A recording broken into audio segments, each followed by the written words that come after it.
जी अनंतम शुक्राना, लख लख शुक्राना। आंटी ने अरदास का सत्संग किया था और अरदास कहते हैं कि हमारी जब पूरी हो जाती है तो हम शुक्राना करते हैं।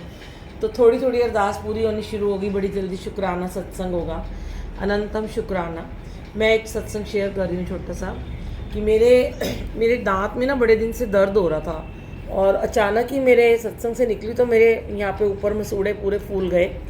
पहले भी एक बार मुझे जब मैं यूएसए से आई थी तो मेरा ऐसे ही पूरा पक गया था मसूड़े, और उस टाइम कोविड था, कोई डॉक्टर मुझे नहीं देख रहे थे।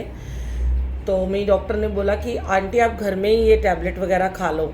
तो अचानक मुझे याद आया कि मैं गुरुजी के बड़े मंदिर से मिट्टी लेके आई थी, जो गुरुजी के मंदिर के बाहर पार्किंग एरिया में जो मिट्टी होती है, जहाँ गाड़ियाँ लगती हैं, लोगों को संगत के वहाँ चरण पड़ते हैं।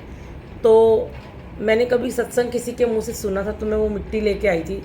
तो मेरे मन में आया कि मैं वो मिट्टी को घोल के अपने ऊपर गालों के ऊपर लगा लेती हूँ, और रात रात में मेरे दांत बिल्कुल दर्द मेरा ठीक हो गया। अभी मुझे फिर ऐसे ही हुआ, 3-4 दिन से मैं रोज़ाना गोली खा रही हूँ, दर्द दब जाता था, फिर दोबारा 2-3 घंटे में मुझे पेन हो जाता था। तो कल मेरे को ये था कि मैं एक तो डॉक्टर के पास जाना नहीं चाहती थी क्योंकि मेरे को रूट कनाल से फिर दोबारा बड़ा डर लगता है और टाइम भी नहीं था। और आज सत्संग में आना था तो मैंने रात को गुरुजी को, फिर मुझे गुरुजी ने याद दिलाया कि तू मिट्टी क्यों नहीं लगा रही। मैंने फिर मिट्टी निकाली और मैंने उसको पूरा लेप अपने फेस पे लगाया, मसूड़ों ऊपर, होठों के ऊपर लगाया, कान के पास लगाया। मेरा दर्द एकदम गायब हो गया। सुबह मैं उठी तो मैंने रात में कोई टैबलेट भी नहीं खाई। मैंने अपने अंकल को बोला कि मेरे को हल्का हल्का दर्द शुरू हो रहा है, चलो मैं फिर से लगा लेती हूँ। बड़े हैरान हुए वो, कहते हैं कि तेरी बड़ी श्रद्धा है, तेरा बड़ा विश्वास है कि गुरुजी के वहाँ की चरणों की मिट्टी लगा के तो ठीक हो रही है। तो उनकी टांग में भी थोड़ा दर्द था काफ़ी दिनों से। मैंने बोला लाओ मैं आपको भी लगा देती हूँ, तो मैंने उनकी भी पैर में लगाई। संगत जी, हमारा विश्वास होता है, वैसे तो कहते हैं बड़े मंदिर में जाके लंगर प्रसाद खा लो और वहाँ का जल प्रसाद पी लो, और जहाँ पर भी सत्संग होता है वहाँ भी जो भोग लगता है वो अमृत हो जाता है, उससे भी आपकी बीमारियाँ ठीक होती हैं। पर बड़े मंदिर की मिट्टी की महिमा पहले भी गुरु जी ने कहलवाई है। आपको मैं सच बता रही हूँ, डॉक्टर के पास तो आपको जाना ही है, ऐसा नहीं गुरु जी कहते डॉक्टर के पास मत जाओ, इलाज करो, दवाई भी खाओ। पर कभी कभी हमारे पास ऐसा वक्त होता है कि हमें एंड टाइम पे मुसीबत पड़ जाती है और हम डॉक्टर के पास नहीं जा पाते, आधी रात को या कुछ इमरजेंसी हो जाती है। तो हमारे पास अगर गुरुजी के दरबार से मिट्टी लाई रखी है और हम उसको उस जगह पे लगा लेते हैं, गुरुजी महाराज तुरंत अपनी ब्लेसिंग देते हैं और उस दर्द को निवारण कर देते हैं। शुक्राना गुरुजी, ऐसे ही सबके कष्ट काटते रहो। और आज जब मैंने ना ये पोस्ट डाली ना फेसबुक पे, तो मुझे 2-3 आंटियों के मैसेजेस आए, पता नहीं कैसे गुरुजी ने डलवाया। कहने लगी आंटी हम आपको क्या बताएं, आपकी पोस्ट से हमें उत्तर मिला है, हमारे भी दांत में बड़ी दर्द हो रही थी, अब हम आज ही बड़े मंदिर जाएंगे और वहाँ से मिट्टी लेके आएंगे। तो ये शुक्राना है गुरुजी का, और क्योंकि मेरे को बहुत विश्वास है। और आज मैंने सुबह से कोई गोली भी नहीं खाई, मेरे पर्स में एक टैबलेट कैट्रोल डीटी पड़ी हुई है।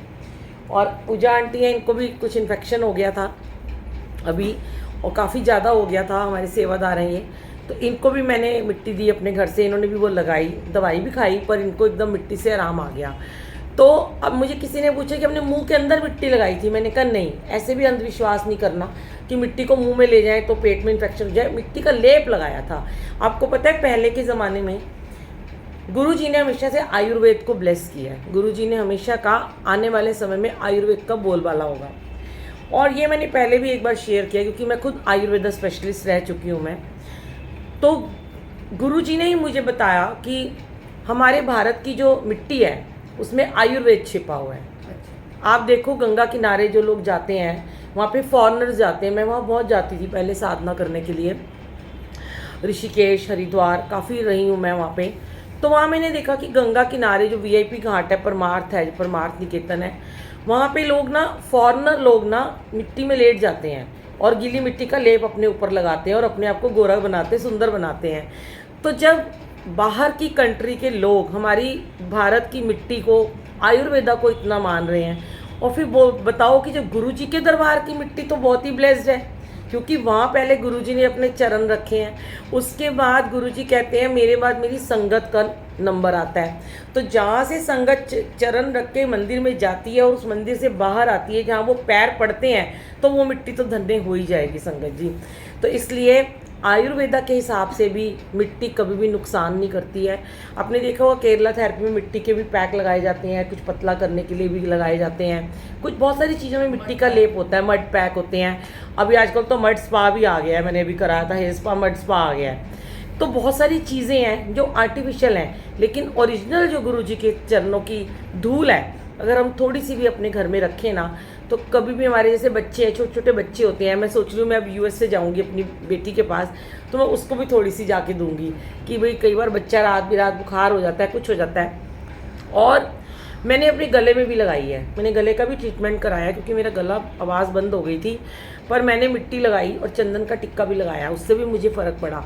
और अब मैंने सोचा है कि मैं अपने पूरे फेस पे पैक लगाऊंगी मिट्टी का रोज़ाना थोड़ा और सुंदर सुंदर हम बन जाएंगे और गोरे हो जाएंगे, क्योंकि वो गुरुजी ने पहले तो सारी ब्लैमिशनेस ठीक कर ही दी है, अपनी ही कृपा से किया है। पर अब ये मिट्टी का पैक लगाऊंगी और फिर मैं सबको बताऊंगी कि देखो मेरे को गुरुजी ने कैसे कैसे ठीक किया।